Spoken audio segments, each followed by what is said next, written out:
Hey everyone, Destin Legary here for IGN Access. You have been tweeting at us with the hashtag IGN Access and asking a lot about VR. Lucy, specifically on the VR topic, you played Resident Evil. I did. Why don't you tell us a bit about how your experience was? Okay, so for starters, the Resident Evil demo is already on PlayStation Plus, so people have got their hands on the game already. So I won't go into too much detail about what actually happens in the demo. However, I can talk about what it was like to play it in VR. It was cool. It was a little, I got a little motion sick. Oh, really? I'll admit it. Like I did the That's turning. That's typically an issue with the frames per second. So I wonder if was it dipping? It was, just ever so slightly. So I did feel a little bit sort of queasy, but overall I kind of felt that added to the atmosphere of this game, which is very dingy and dirty and scary.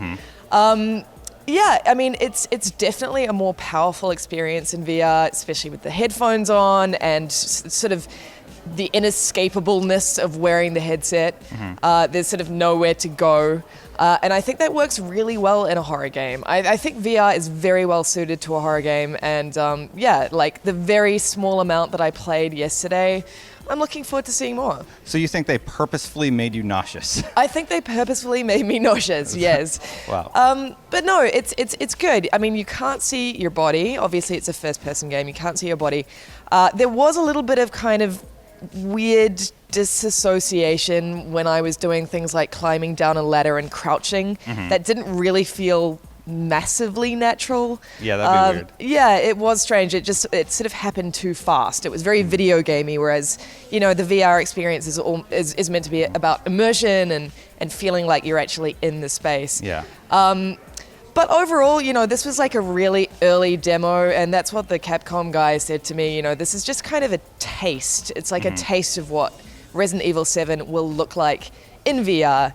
And so far, I think it's really exciting, and I'm very, very pleased that it's actually going to be coming to VR. They said that you can play through the whole campaign in VR. Is that something you think you could do? I think it is something that I could do, but I think that a lot, I mean, I think a lot of time in VR. I think I'm an outlier. I don't think a huge amount of people would necessarily want to play it that way.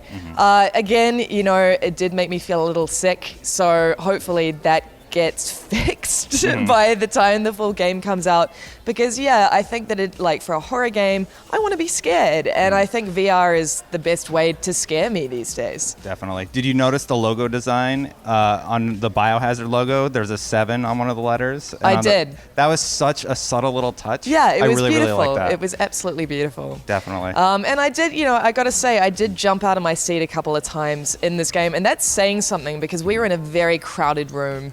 There were a lot of people around. There were a lot of people talking. You could kind of hear the people around you. You could hear people around. I was aware that people were taking photos, yet I still jumped out of my seat a couple of times. Oh, that's good. So that's really saying something. Awesome. Well, thank you so much, Lucy. Thanks, Destin. What else do you guys want to see? Tweet at IGN with the hashtag IGN Access, and we'll check it out for you. And for more on all things gaming, you're already in the right place.